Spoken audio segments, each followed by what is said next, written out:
वाह! ये एक ऐसी कहानी है जो आपकी सांसें रोक देगी। एक 18 साल का लड़का जिसे फांसी की सज़ा सुनाई जा चुकी है और उसकी एक ऐसी आखिरी ख्वाहिश जिसने पूरे कानून व्यवस्था को हिलाकर रख दिया। कैदी नंबर 685, नाम सूरज, उम्र महज़ 18 साल। उसकी आंखों में न मौत का डर था, न ही कोई पछतावा। बस एक अजीब-सी खामोशी थी, एक ऐसी गहराई जो किसी को भी अपनी ओर खींच ले। मेरा नाम कुसुम है और मैं उस जेल में एक इंस्पेक्टर के पद पर तैनात थी। पुलिस की नौकरी ने मेरे दिल को पत्थर बना दिया था, लेकिन इस लड़के को देखकर मेरा दिल पिघल जाता था। मुझे इस बात का सबसे ज्यादा दुख था कि यह लड़का दुनिया देखने से पहले ही उसे अलविदा कहने जा रहा था। मेरे मन में हजारों सवाल उठते थे। इसे किस जुर्म की सजा मिली है? इतनी मासूमियत के पीछे कौन सा राज छिपा है? पर जेल के नियम और माहौल मुझे उससे खुलकर बात करने की इजाजत नहीं देते थे। एक ऐसी आखिरी ख्वाहिश। वह दिन आ ही गया।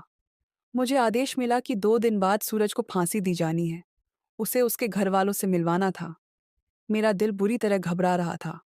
मैं पहली बार किसी मौत के कैदी को उसकी सजा की तारीख बताने जा रही थी। उसकी माँ उससे लिपट कर रो रही थी। बेटा, मुझे भगवान पर पूरा यकीन है। मेरा बेटा बेगुनाह है। वो तुझे बचा लेगा। माएँ भी कितनी भोली होती हैं। जिसे कानून ने मौत की सजा सुना दी हो, उसे भला कौन बचा सकता था?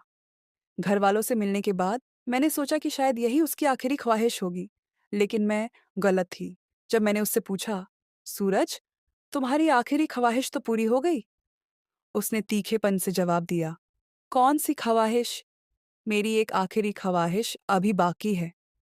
क्या है तुम्हारी ख्वाहिश? मैंने हमदर्दी से पूछा। मुझसे वादा करो कि तुम लोग मेरी ख्वाहिश जरूर पूरी करोगे, उसने आत्मविश्वास से कहा। मुझे किसी बड़े अधिकारी के सामने पेश करो। मेरी ख्वाहिश बहुत खास है। उसकी जिद के आगे हमें झुकना पड़ा। मैंने उसे एएसपी साहब के सामने पेश कर दिया। एसपी साहब ने नरमी से पूछा, बोलो बच्चे, क्या चाहते हो? सूरज ने बिना किसी हिचकिचाहट के कहा, साहब, मैं अपनी जिंदगी में पहली और आखिरी बार शादी करना चाहता हूँ और अपनी दुल्हन के साथ एक पूरी रात बिताना चाहता हूँ। यह सुनकर हम सब सन्न रह गए। हमारे मुंह पर ताले लग गए। एसपी साहब ने उसे समझाने की कोशिश की। देखो बच्चे, तुमसे शादी करने के लिए कौन मानेगा? कोई लड़की अपना भविष्य क्यों बर्बाद करेगी? सिर्फ एक दिन की दुल्हन बनकर कौन विधवा होना चाहेगा? कोई और ख्वाहिश हो तो बताओ। लेकिन सूरज अपनी बात पर अड़ा रहा। उसने एक ऐसा तरीका सुझाया जिसने हमें और भी हैरान कर दिया।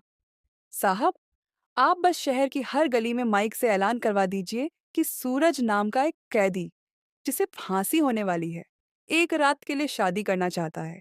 अगर कोई लड़की तैयार हो तो उसे जेल भेज दिया जाए। अगर कोई आ गई तो आप उसे रोकेंगे नहीं।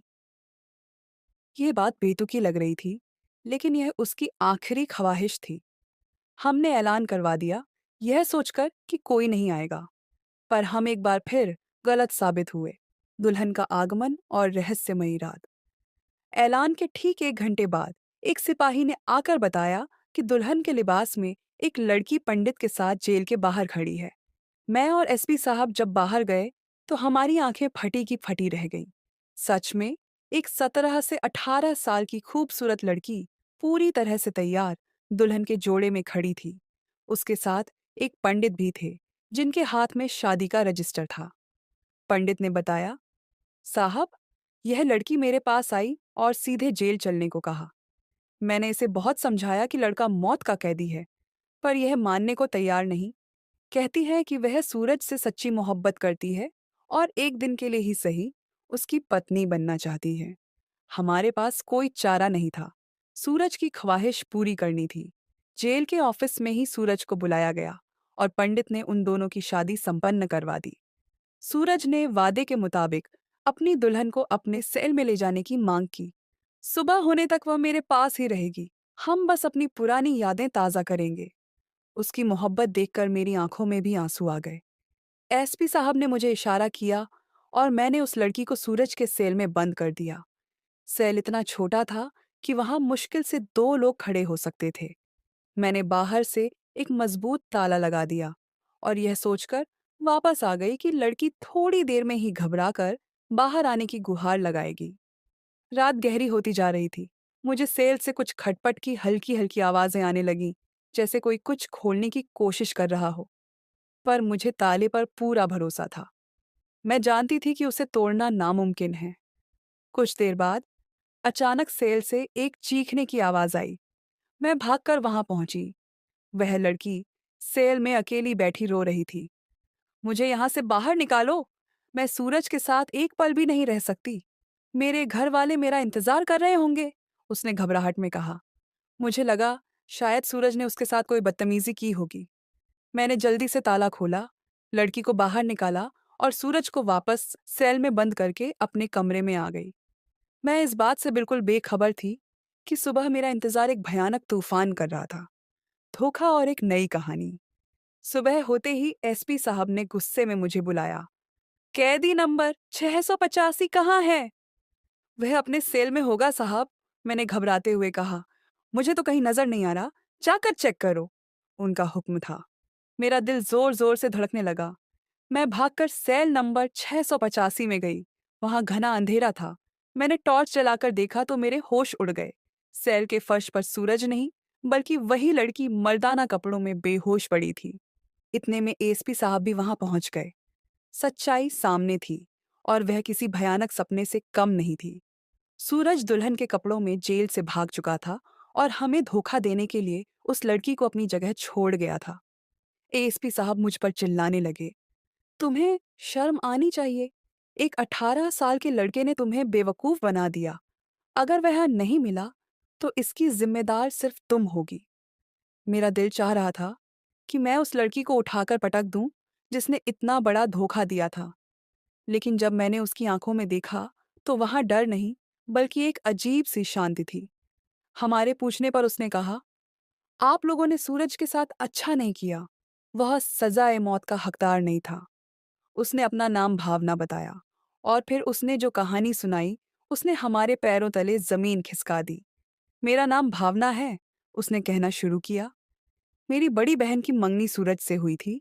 सूरज बचपन से ही बहुत बहादुर और इज्जतदार लड़का था। गांव के कुछ बदमाश मेरी दीदी को परेशान करते थे। एक रात जब घर पर कोई नहीं था, सूरज दीदी से मिलने आया। उसी वक्त वे बदमाश हमारे घर में घुस आए और दीदी के साथ बदतमीजी करने लगे। सूरज से यह बर्दाश्त नहीं हुआ। उसने अपनी होने वाली पत्नी की इज्जत बचाने के लिए उन लोगों से लड़ाई की।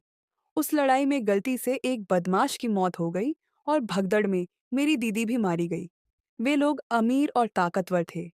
उन्होंने सारा इल्जाम सूरज पर डाल दिया और उसे कातिल साबित कर दिया। उसे अपनी सफाई का मौका तक नहीं दिया गया। यह भागने का प्लान सूरज की और मेरी माँ ने मिलकर बनाया था, वह रोते हुए बोली। मेरी माँ ने कहा था कि वह अपनी दूसरी बेटी भी कुर्बान कर देगी, पर सूरज को कुछ नहीं होने देगी। सूरज भागा नहीं है, वह इंसाफ लेने गया है। वह कल शाम तक वापस आ जाएगा। इंसाफ की जीत। भावना की बातों ने हमें सोचने पर मजबूर कर दिया। क्या सच में एक बेगुनाह को फांसी होने जा रही थी? भावना ने बताया कि सूरज रात के अंधेरे में शहर के एक बहुत बड़े और ईमानदार अधिकारी से मिलने गया था, ताकि वह अपना केस दोबारा खुलवा सके। और हुआ भी वही। उस अधिकारी ने मामले की गंभीरता को समझा और शहर का सबसे अच्छा वकील सूरज के लिए नियुक्त किया। केस दोबारा खुला। वकील ने साबित कर दिया कि सूरज के पास कोई हथियार नहीं था और उसने जो भी किया वह आत्मरक्षा और अपनी होने वाली पत्नी की इज्जत बचाने के लिए किया था। गांव के लोगों ने भी बदमाशों के खिलाफ गवाही दी। अदालत ने सारे सबूतों को देखते हुए सूरज को बाइज्जत बरी कर दिया। जब सूरज जेल से रिहा हुआ तो उसकी आंखों में जीत की चमक थी। उस दिन मैंने सीखा कि मोहब्बत और सच्चाई में वह ताकत होती है जो फांसी के फंदे को भी तोड़ सकती है। यह कहानी सिर्फ एक कैदी के भागने की नहीं, बल्कि अन्याय के खिलाफ एक जंग की, अटूट विश्वास की और सच्ची मोहब्बत की थी, जिसने मौत को भी मात दे दी थी।